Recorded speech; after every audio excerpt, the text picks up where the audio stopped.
কই চাচা সত্যি কথাটা কইমু না মিছা কথাটা কইমু? সত্যি কথা। কই সত্যি কথাটা বলো। কয় আমার এই যে প্যান্টটা দেখতেছেন না, পাঞ্জাবির সাথে যে ইং করছি, সামনে দিয়া পাঞ্জাবিটা ইং করছি কারণ আমার পাঞ্জাবির মাঝখানে একটু চিরা। তাহলে পিছন দিয়া পাঞ্জাবিটা ছাইরা রাখছো কে? কয় পাঞ্জাবিটা পিছন দিয়া ছাইরা রাখছি এই কারণে আমার পিছনে প্যান্টটা যে একটু চিরা।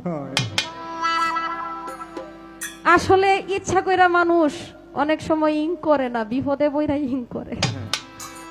আমি বুঝতেছি না আজকে কি সেই ইং এর মতো আমার ব্যবস্থাটা হইল কিনা। কোন ধরনের ইং যে হইতাছে একমাত্র মালিকই ভালো জানে, আমি কিছুই জানি না। একটা কথা বলি আমার ভাইয়েরা, এখানে 10 মার 10 ছেলে আসছে, সবাই একরকম না, কিন্তু একদিকে খেয়াল রাখবেন মুসলমানের ভাই ভাই।